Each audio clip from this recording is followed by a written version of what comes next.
స్వామివారు ఇప్పుడు ఎలా స్వామికి 18 అవతారాలు ఉన్నాయంటున్నారు కదా, దీనికి ఒక పరమార్థం ఏమైనా ఉందా అంటే ఒక్కొక్క దేవతకు ఒక్కొక్క అవతారం ఉందండి. శివుడికి ఎలా అవతారాలు ఉన్నాయో, మహావిష్ణువుకి ఎలా అవతారాలు ఉన్నాయో, సుబ్రహ్మణ్య స్వామికి ఎలా అవతారాలు ఉన్నాయి, గణపతికి ఎలా అవతారాలు ఉన్నాయో, శాస్త్ర కూడా అవతారం. ఆ యుగానికి కావలసిన విధంగా ఆ విధాత సృష్టించినటువంటి అవతారాలే ఈ అవతారాలు. స్వామివారి 108 అవతారాలు మొత్తము.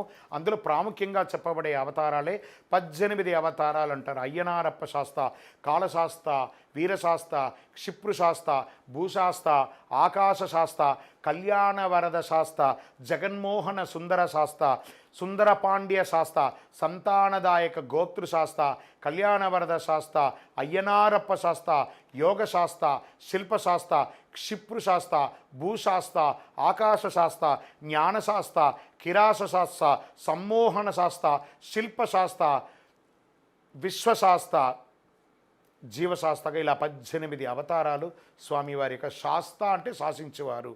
మరి ఇవన్నీ ఎక్కడగా ఉన్నాయి గురుగారు అని అంటే తిరుపతి పట్టణంలో రైల్వే స్టేషన్కిను బస్టాండ్కి కూతగొంతు రూపంలో ఒక 3 కిలోమీటర్ దూరంలో అలిపిరి నుండి రేణిగుంట ఎయిర్పోర్ట్ వరకు ఉన్నటువంటి ఆ శేషాచలం ఫారెస్ట్లో అలిపిరి, కపిలతీర్థం, జీవకోన అని రేణిగుంట వరకు వెళ్ళి ఆ కొండ చెరువు కిందనే జీవలింగేశ్వర స్వామి సన్నిధానం 360 రోజులు ఆ శివుడి మీద నీళ్లు ఏ కాలమైనా నీళ్లు పడుతున్నటువంటి ఆ శివక్షేత్రంలో ఆ ఘోర కీకారణ్యం, దాని శేషాచలం అడవులు అంటారు. ఆ శేషాచలం ఫారెస్ట్లోనే ఈ యొక్క స్వామివారి దేవాలయాన్ని నిర్మించాము.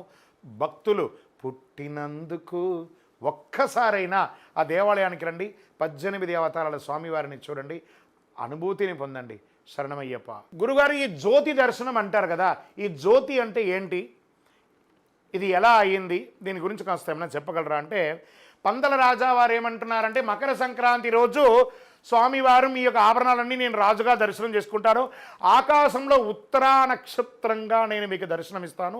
ఆ రోజు అక్కడ ఉన్నటువంటి ట్రైబల్స్, అడవి వాళ్ళందరూ ఉంటారు కదా, వాళ్ళందరూ ఇచ్చే హారతియే జ్యోతిగా ఉంటుంది. కాబట్టి అక్కడ కాంతమలై అనే ఒక కొండ, శబరిమలై నుంచి 360 degrees హైట్లో ఆ యొక్క ప్యారలల్గా అక్కడ ఒక కొండ ఉంటుంది, అది కాంతమలై అంటారు.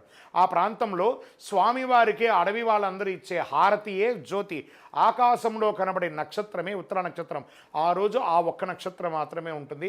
జ్యోతి దర్శనం ఎలా చేస్తున్నాం మనం? భోగికి ముందు చేరాలి, మకర సంక్రాంతి చూడాలి, చాలు చాలు మనకింకా వలదు వలదు ఇక జన్మ. అలా జ్యోతి దర్శనం చూసుకుంటూ ఉంటే ఎంత అద్భుతం తెలుసా? శరణమయ్యప్ప.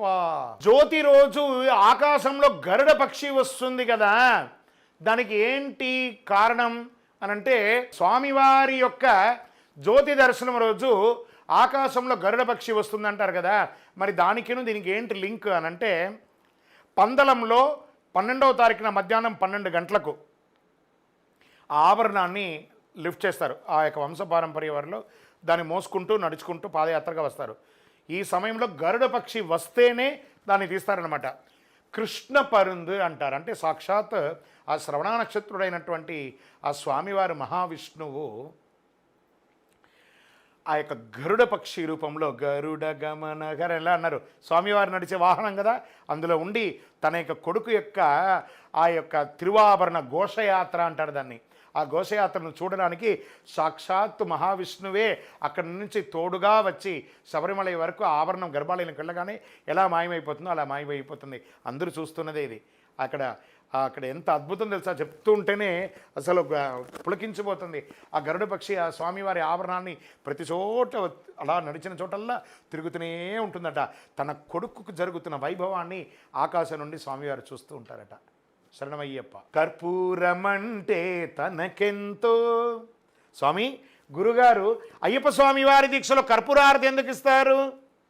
కర్పూరమంటే తనకెంతో, పానకమంటే మరి ఎంతో, శరణన్న పదములు ఎంతెంతో, ఇష్టం ఇష్టం స్వామికే. కర్పూరము కరిగినటుల పాపములే కరిగిపోవు, జన్మము ధన్యము చేసే జ్యోతి వెలిగెను. ఆ కర్పూర హారతి వెలుగుతూ ఉండగా మన శరీరంలో ఉన్నటువంటి కర్మ వ్యాధులు, జన్మ వ్యాధులు, దీర్ఘకాలిక వ్యాధులన్నీ కూడా తొలగిపోతాయని శాస్త్రం చెప్తుంది. ఇది అయ్యప్పకే కాదు, ఏ దేవుడికైనా దీపం ఇచ్చేటప్పుడు కర్పూరం కరిగిపోతే మనలోని దారిద్ర్యం, మాలిన్యం తొలగిపోయి పునీతులు అవుతాము. శరణమయ్యప్ప. గురుగారు, మేము శబరిమల యాత్ర వెళ్ళామండి. వెళ్ళేటప్పుడు పంబా నది స్నానం చేశాము, తిరిగి వచ్చేటప్పుడు స్నానం చేయకూడదు అంటారు. ఇది చేయవచ్చా చేయకూడదా? అంటే మీరు శబరిమల రిటర్న్ అవ్వగానే డైరెక్ట్గా మీ ఇంట్లోకి వెళ్ళిపోతారా? అరగంటలో, గంటలో?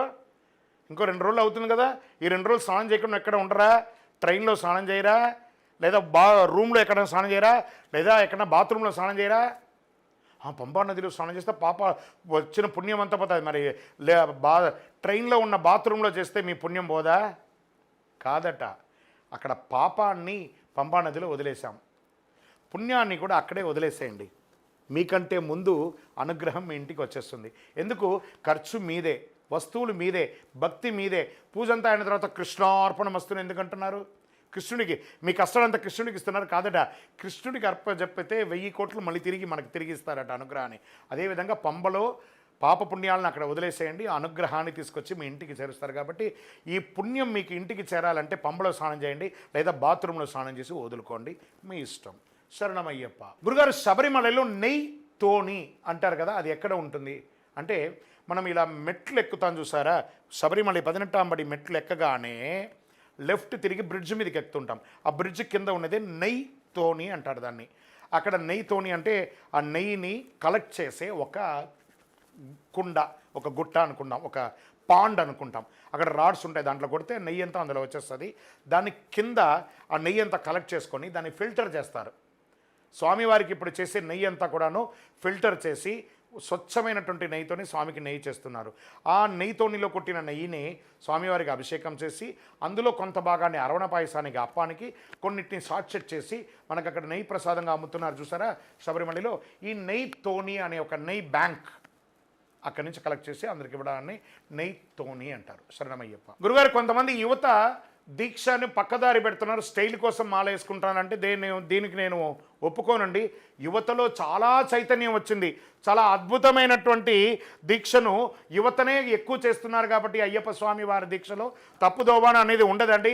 ఎవరు దీక్ష తీసుకున్నా అయ్యప్ప స్వామి వారి దీక్షను అద్భుతంగా చేస్తున్నారు. అయ్యప్ప అంటే అందరికీ ఒక భయం ఉంది కాబట్టి అందరూ చక్కగానే దీక్ష తీసుకుంటున్నారండి. ఒకళ్ళిద్దరు ఏదైనా ఆకతాయిగా చేస్తే తెలియకుండా చేసిందే కానీ తెలిసి ఎవరు అయ్యప్ప దీక్షలో తప్పిదాలు చెయ్యరు. శరణమయ్యప్ప. శబరిమలలో అరవణ పాయసం అని ఉంటుంది కదా, మరి దాని విశిష్టత ఏమైనా ఉందంటే గురుగారు అంటే అడుగుతున్నారు. అరవణం అంటే స్వామివారికి బెల్లంతోనూ ఆ నెయ్యితోనూ బియ్యంతోనూ తయారు చేసే పాయసాన్ని అరవణ పాయసం అని అంటారు. ఆ స్వామివారికి నివేదించబడి అదే ప్రసాదంగా తిరిగి వస్తుంది. కాబట్టి స్వామివారికి అతి ఇష్టమైనటువంటి ప్రసాదం అరవణ పాయసం, కాబట్టి దీన్ని అరవణ పాయసం అంటారు. శరణమయ్యప్ప.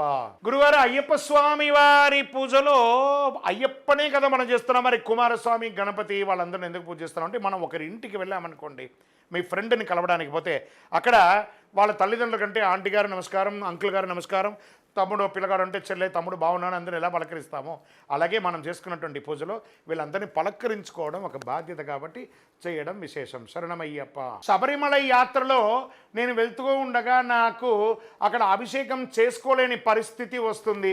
అప్పుడు నేను ఏం చేసుకోవాలి గురుగారు అంటే, ఇంతకుముందు కొన్ని ప్రశ్నలు మనం అనుకున్నాం. నెయ్యి తోణి అని చెప్పాను చూసారా, మీరు తెసుకొచ్చినటువంటి ఆ నెయ్యిని ఆ నెయ్యి తోణిలో కొట్టేసేయండి, అది స్వామివారికి అభిషేకం అవుతుంది. అక్కడ సాచెట్లో నెయ్యి అమ్ముతారు, ఆ నెయ్యిని తీసుకొచ్చి అభిషేక ప్రసాదంగా మీరు వాడుకోవచ్చు. శరణమయ్యప్ప. గురుగారు, మేము చిన్న పిల్లలు దీక్ష తీసుకోవాలనుకుంటున్నారు, వాళ్ళు ఏమైనా నియమాలు ఉంటుందా అని అంటే, మరీ చిన్నపిల్లలకి దీక్ష తీసుకోకండి. దాన్ని తెలిసి చేస్తేనే కరెక్ట్ అండి. తెలియకుండా చేసి వాళ్ళు చేసే తప్పిదాలకి మీరు బాధపడద్దు. చిన్నపిల్లలంటే తల్లి యొక్క ప్రేమలో లాలటంలో ఉన్నటువంటి పిల్లలు, మేము మొక్కుకున్నామండి, మీ మూర్ఖ మొక్కులంతా మొక్కకండి. వాళ్ళని సివిల్లో దర్శనం తీసుకెళ్ళండి. ఈ దీక్ష యొక్క నియమ నిబంధనల్ని నేను తప్పకుండా పాటిస్తాను అని సంకల్పం ఉన్నప్పుడు మాత్రమే వాళ్ళ చేత దీక్ష చేయడానికి ప్రయత్నం చేయండి. శరణమయ్యప్ప. అయ్యప్ప స్వామికి నెయ్యి అభిషేకమే ఎందుకు చేయాలి? పాలాభిషేకం, తేనె అభిషేకం అవన్నీ చేయొచ్చు కదా, ఎందుకు నెయ్యే అభిషేకం చేయాలి?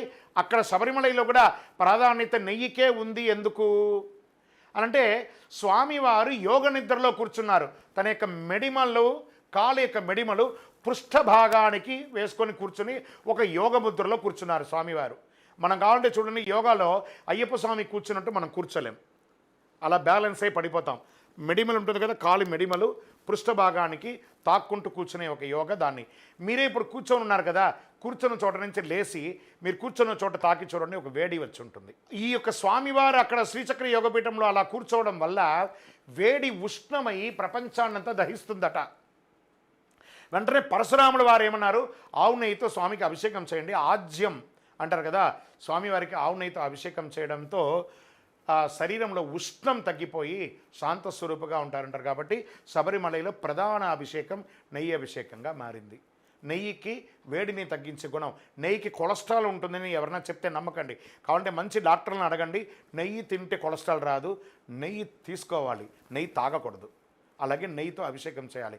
ఆ స్వామివారికి చేసిన అభిషేకాన్ని మనం కూడా భోజనాల్లోనూ, లేదా మనం ఏం చెప్తాం, సర్వరోగ నివారణ ధన్వంతర మూర్తి అంటాం చూసారా, ఆ స్వామివారికి అభిషేకం చేసిన నెయ్యిని మనకేమన్నా బాగాలేనప్పుడు శరీరంలో పెట్టుకోండి, భోజనంలో కలుపుకొని ఇంకో ½ కిలో కలుపుకొని భోజనంలో కలుపుకోండి, ఆరోగ్యవంతులుగా ఉండండి.